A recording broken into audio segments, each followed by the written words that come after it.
Hello and welcome to this module. Many times we see businesses that appeared to be doing well and they suddenly close. And we wonder exactly what went wrong.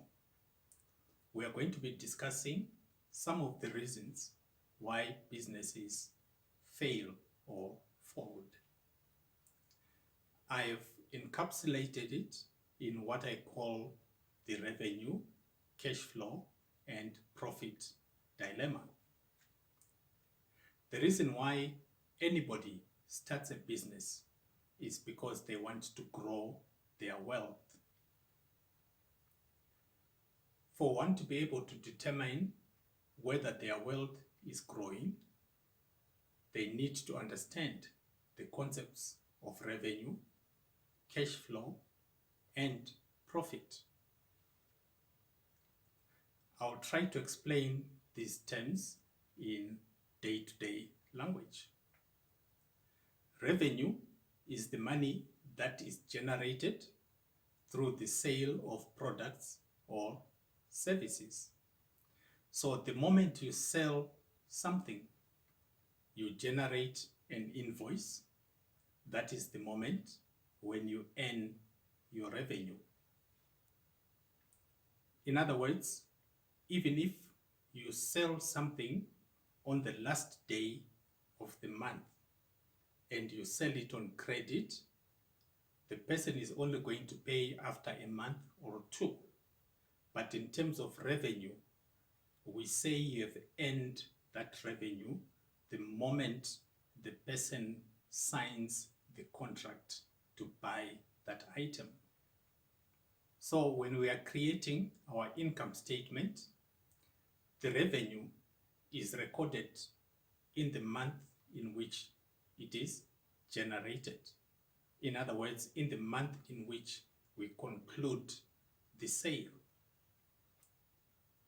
When the money actually comes in, that is what we now refer to as cash flow. So cash flow refers to the actual movement of money, of cash. When you buy something and you pay money for it, that is an outflow of cash. When your client pays you money, that is an inflow of cash.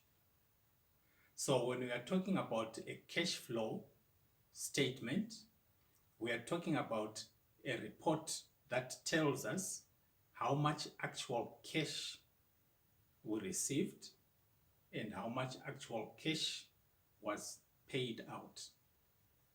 This does not necessarily coincide with revenues because, as explained earlier on, you can earn your revenue because you have signed the contract today, but the money is not yet paid. Yet the cash flow you receive in this month could be for goods that were sold last month or even 3 months ago. So you need to understand the type of business that you are going into. Is it the business where the cash flow coincides with the revenue generation? For example, in a supermarket, the moment you sell the item, the client pays for it. In other words, the customer cannot walk out of the supermarket with groceries before they pay for them. So the cash flow for the supermarket coincides with the actual revenue generation. Whereas if you are a consultant, you can work and raise your invoice. In other words, you have generated your revenue, but the client will now take 30 days or 60 days to pay that amount. So whereas the revenue has been generated in the month of January, the cash flow for that revenue will only come 30 days later or 60 days later. As a result, if you are in the type of business where the cash flow lags behind the revenue, it means you need to have a reserve of cash, either in the form of savings or an overdraft that you can actually use while you are waiting for your money to be paid after 30 days or 60 days. A lot of times, companies will close not because they are not generating money, but because they are failing to get the cash to survive while they are waiting for their clients to pay. This can happen for one or more reasons. The first reason might be mismanagement of cash. In other words, when the client pays an amount that can pay all your expenses for 3 months, you quickly go and you purchase assets that have nothing to do with the business. At the end of the month, you now fail to pay your salaries or to pay your rent. We talked earlier about the engine of your business and the upholstery of your business. So whenever you receive cash into the business, you need to make sure that you reserve enough cash to keep the engine of your business running until the next time that you receive more cash from your clients. There is what we call net cash flow, which is the difference between the cash that comes in and the cash that goes out. So in other words, the difference between the inflow and the outflow. So if you receive 10,000 but you pay out 8,000, then the net cash flow will be the 10,000 that you received minus the 8,000 that you paid out. So which means that you remain with $2,000. This is important when you move from one month to the next, because if at the beginning of the month you start with $10,000 in your account, you are going to be paying out money to suppliers and salaries to your employees. Then you receive cash from your clients. If at the end of the month you have got more cash than you had at the beginning, it means that you have received more from clients than what you paid out. In other words, your net cash flow was positive. This is how people make savings, because the money that is coming in is more than the money that is going out. On the other hand, there are people who start with $10,000 in their account, then they pay out monies to suppliers and salaries, and they receive money from customers. But at the end of the month, the cash in the account is now 7,000. In other words, they started with 10,000 and end with 7,000. So the net cash flow is a negative, meaning that they've lost cash which they had at the beginning of the month. Now suppose they had zero at the beginning of the month, and then during the month they spent more than they received. It means that difference, they must get it from somewhere. This is when people now go and ask for an overdraft, because the cash that they are receiving from clients is less than the cash that they are paying out. If that happens continuously, in other words, each month you are having a negative cash flow, it means you are going deeper and deeper into the red. The first month, you started with 10, ended with 7. Next month, you start with that 7, you end with 5. Next month, you start with that 5, you end with 1. So by the time you are in the negative, your business is closing down. Why? Because you are not managing your cash flow properly. So by the time your balance is in the negative, you have now started borrowing. And once you reach that stage, you must start looking for the keys to close down the business. So if you had savings, even in your personal account, and each month you are spending more than you are earning, those savings start to deplete until you are at 0. When we now talk of profit, we are referring in its simplest form to the difference between the price at which we sell our products and the cost of buying those products or of making them, plus the cost of handling and delivering those products to our clients. There are two types of profit that we talk about. There is what we call gross profit, and then there is net profit. So for us to understand gross profit, we must talk about what we call cost of sales. So the cost of sales, that is the direct cost of the actual product itself. So in other words, if we are selling tomatoes, it means we should have bought those tomatoes from somewhere.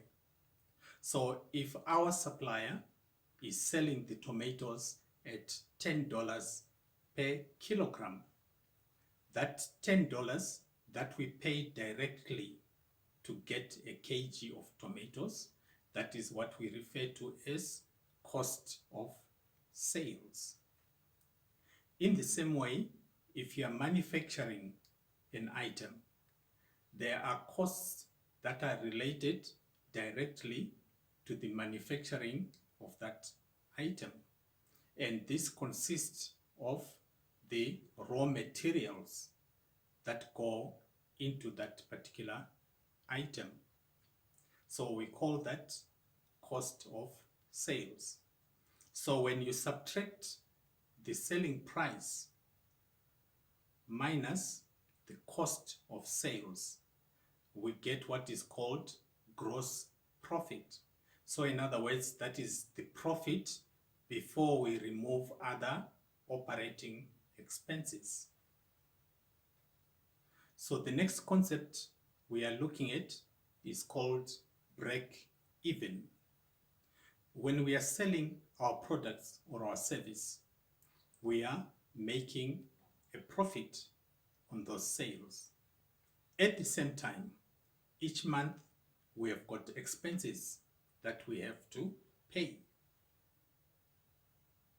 If the expenses that we are paying are more than the gross profit on our products, it means we are actually running at a loss, because we are spending more in operating expenses than we are making in the gross profit, which is the difference between the selling price and the cost of buying the goods.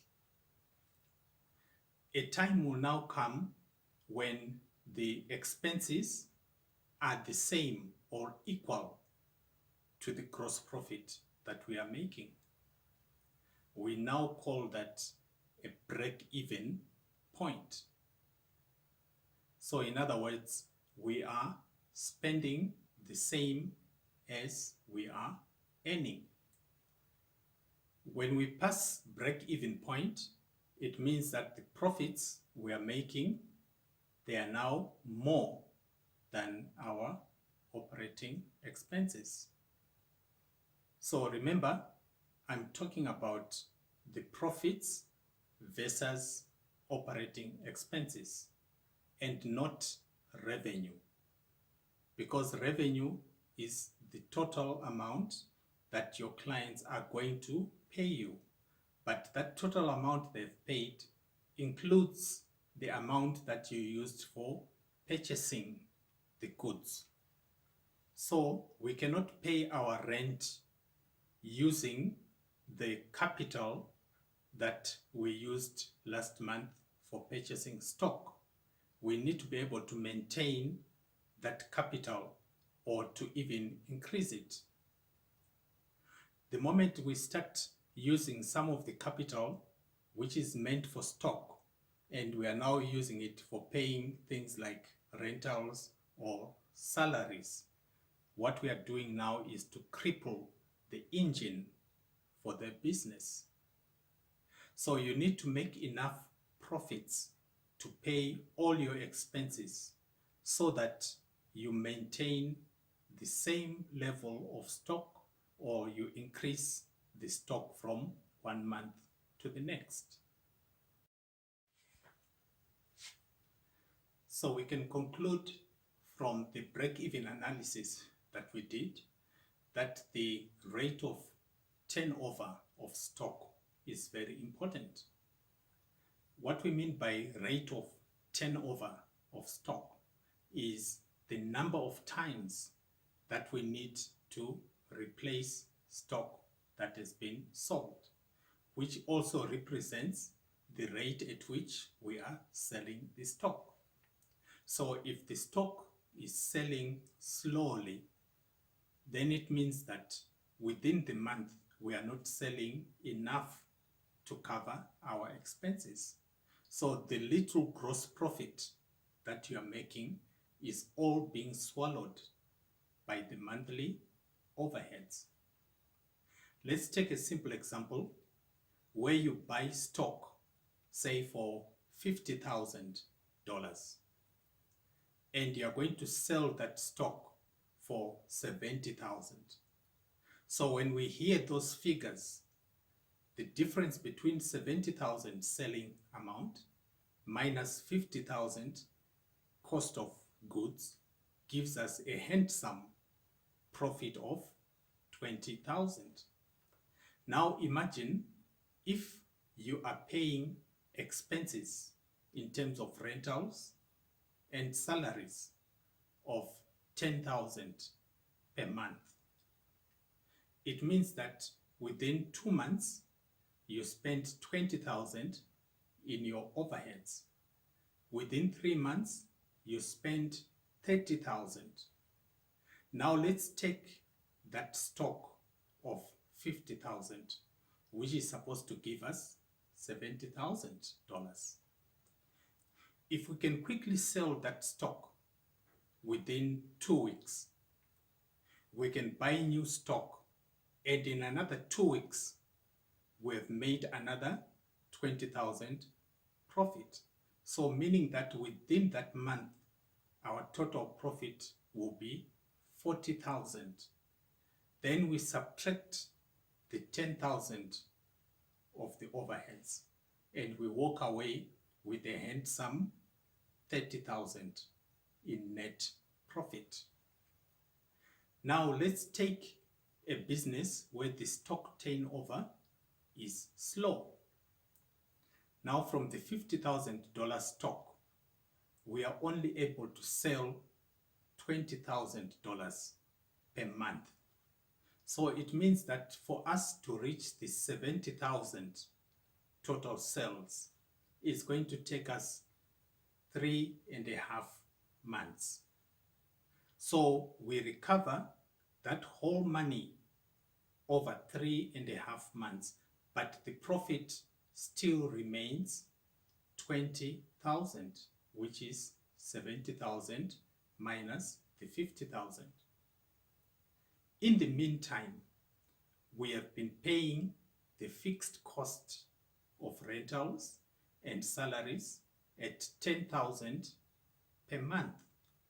So meaning that in 3.5 months, we have paid a total of 35,000 in operating expenses, and yet we have only made a profit of 20,000. So on paper, when you look at this stock, it is very profitable because 50,000 gives you 70,000. But the rate at which we are selling it is not profitable because we are selling it over a long period of time, during which we have got expenses that far exceed that $20,000 profit that we are making. So it is very important that when you are buying stock, you buy stock that you can sell within a single cycle of fixed costs. So when I refer to a cycle of fixed costs, for most people it is monthly, because we pay our rentals every month, we pay our salaries every month. So our profit projections have to be based on that cycle of fixed costs, so that we make enough profits to cover our fixed costs for the month and to remain with excess money. So your sales efforts need to be managed very closely so that you recover as much of your investments as quickly as possible, because your fixed expenses are not stopping, they are continuing. I'm now going to be illustrating these concepts using a simple spreadsheet in Excel. So I'm going to take this opportunity to actually show you how to create a simple income statement and cash flow statement in Microsoft Excel. At the same time, I'm going to be explaining further these concepts of revenue, cash flow, and profit. So if you have got a computer close by, I would urge you to pause and open your Microsoft Excel so that you can follow behind me as I create this spreadsheet. So you can also be creating the spreadsheet at the same time with me. You'll be required to submit your version of this spreadsheet as part of your practical submissions. So at some stage, make sure that you do the same exercises that I'm doing, you complete them and you send them to me either through email, or you can click the button on that table of contents that says practical submission and you upload it onto the website. So let's go to our Excel workbook now.